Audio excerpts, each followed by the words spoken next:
Salam Bapak Ibu Saudara-saudari yang dikasihi Yesus dan yang saya kasihi. Kemarin saya mengupload video yang judulnya Anak Pak Stepentong suruh Pendeta Resuli Lubis buat kitab suci sendiri. Nah, dalam video tersebut saya membahas bahwa orang yang dekat dengan Tuhan, yang berkenan di hati Tuhan, bisa mendengar suara Tuhan.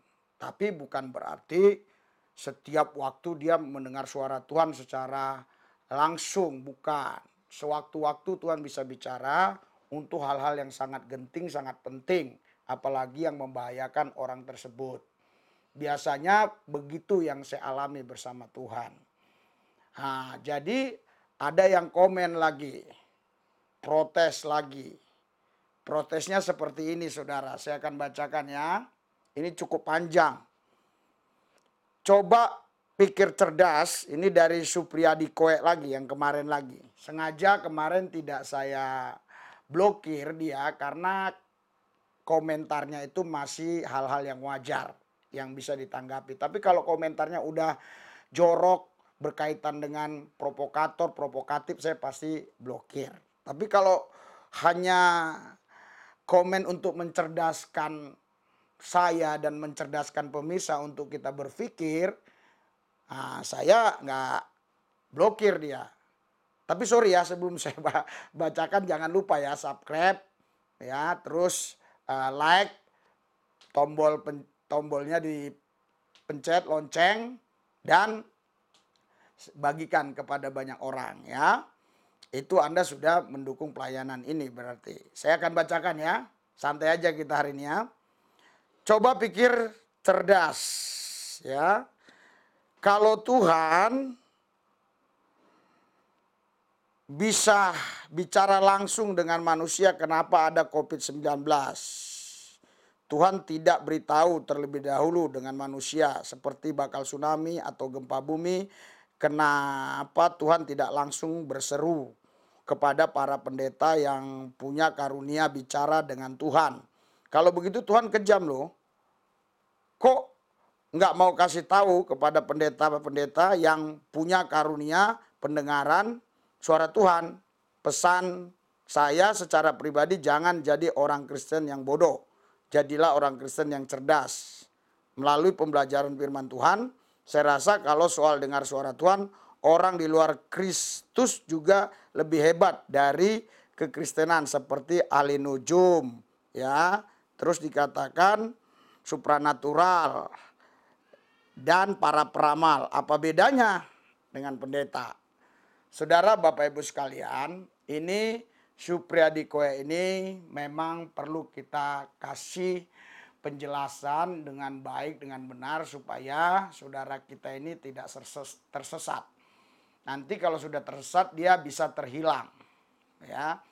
Kata Supriyadi Koe ini, kalau memang Tuhan itu bisa bicara kepada hamba-hamba Tuhan yang punya karunia mendengar suara Tuhan, atau sebaliknya jikalau memang ada hamba Tuhan yang bisa mendengar suara Tuhan, kenapa Tuhan tidak bicara akan terjadi COVID-19, ya, akan terjadi tsunami bla bla bla bla bla bla dan seterusnya. Seharusnya Tuhan bicara dong katanya. Kalau kita membahas tentang mendengar suara Tuhan, dia katakan ahli nujum itu lebih hebat.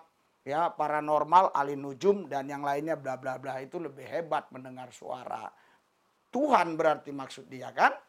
Ini kekeliruan ya. Saya akan balik bertanya saja kepada Pak Supriyadi Koe ini. Saya balik bertanyanya begini. Loh, ahli nujum, paranormal, dukun aja bisa mendengar suara Tuhan. Apalagi kita yang anaknya kan gitu. Tapi mungkin dia salah ini. Salah yang dia maksudkan ahli nujum, paranormal, dukun-dukun, dia nggak mungkin dengar suara Tuhan. Ya itu suara yang lain ya. Bukan suara Tuhan Yesus, suara yang lain ya. Saya nggak mau sebutkan yang lebih detail lagi ya. Nanti tersinggung rekan-rekanku. Soalnya ada rekan-rekanku yang masih di sana ya. Jadi saya nggak mau menyinggung perasaan mereka. Kita aja bicara yang khususnya memahami Alkitab ini ya. Ya, kita aja bicara. Jadi Pak Supriyadi Koe ini salah dia. Salah sekali. Saya sederhana aja. Kalau pengikut setan bisa dengar suara setan, pengikut Tuhan pun bisa dengar suara Tuhan itu. Nah, terus yang kedua saya akan jawab, dia katakan, ya kalau ada pendeta yang punya karunia mendengar suara Tuhan, kenapa waktu COVID-19 tidak diberitahu Tuhan? Terus tsunami dan bla bla bla tidak diberitahu Tuhan. Bapak Ibu sekalian, Anda jangan salah, Anda jangan keliru. Ada hal-hal yang akan terjadi diberitahu Tuhan. Contohnya akan datang air bah diberitahu Tuhan kepada Nuh, diperintahkan untuk memberitahukan kepada semua masyarakat yang ada di sekeliling Nuh. Ya, dan contoh-contoh yang lain. Ya, nanti kita terjebak kelamaan dalam contoh-contoh. Tapi ada yang Tuhan tidak suruh para hambanya untuk memberitahukan kepada masyarakat. Contohnya ini ya, kejadian Sodom dan Gomora. Jadi Tuhan ini mau menghancurkan Sodom dan Gomora. Nah, Tuhan tidak punya niat untuk memberitahukan kepada siapapun.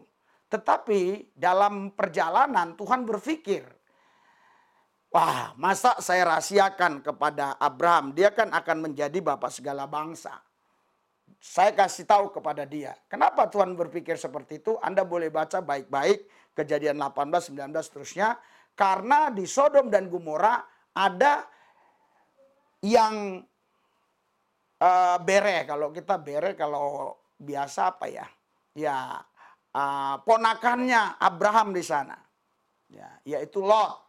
Ya, Abraham itu pamannya. Jadi ponakannya ada di sana. Namanya Lot. Makanya Tuhan berpikir, masa saya nggak kasih tahu sama Abraham. Tapi Lot tidak layak untuk menerima suara Tuhan tadi. Jadi Tuhan kasih tahu kepada Abraham. Tuhan berkata begini, kejadian 18 ayat 17. Berpikirlah Tuhan, apakah aku akan menyembunyikan kepada Abraham apa yang hendak kulakukan? Bukankah sesungguhnya Abraham akan menjadi bangsa yang besar serta berkuasa, dan oleh dia segala bangsa di atas bumi akan mendapat berkat. Sebab aku telah memilih dia supaya diperintahkannya kepada anak-anaknya dan kepada keturunannya supaya tetap hidup menurut jalan yang ditunjukkan Tuhan dengan melakukan kebenaran dan keadilan, dan supaya Tuhan memenuhi kepada Abraham apa yang dijanjikannya kepadanya. Jadi begini ya, Pak Supriyadi Koe, Tuhan ingin menghancurkan Sodom dan Gomora. Tadinya Tuhan tidak mau kasih tahu kepada siapapun, tetapi Tuhan mengingat ya, ada sahabatnya yang namanya Abraham. Jadi dikasih tahu kepada Abraham supaya Abraham itu juga kasih tahu kepada keluarga-keluarganya, karena keluarganya ada di Sodom dan Gomora, namanya Lot. Ya, istrinya beserta keluarganya di sana. Nah, jadi biar Bapak Supradiko yang ngerti, ya, Abraham yang memberitahu kepada Lot dan keluarga Lot di sana. Tetapi tidak diberitahukan kepada semua masyarakat. Nah, jadi biar Bapak Supradiko yang ngerti, tsunami itu sebenarnya ya, itu sudah dikasih tahu kepada kelompok tertentu. Saya waktu tsunami saya ke sana, Pak. Ya, saya ke sana. Jadi itu ceritanya luar biasa sekali. Tuhan dahsyat sekali. Ya itu kan pada mau malam Natal tuh, betul nggak? Ya kan? Tahun 2004 mau malam Natal kan? Jadi mereka ini berdoa ya supaya mereka aman, tidak diganggu oleh orang-orang setempat, saya nggak usah sebutkan ya.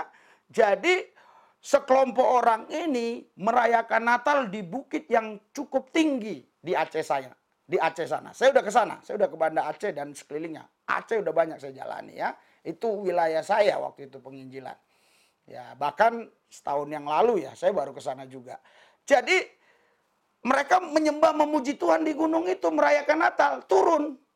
Pas turun, mereka heran, pagi-paginya turun, itu sudah mati semua itu. Maaf ya, bukan mati semua. Udah banyak ratusan ribu yang meninggal dunia. Jadi diberitahu kepada kelompok orang ini.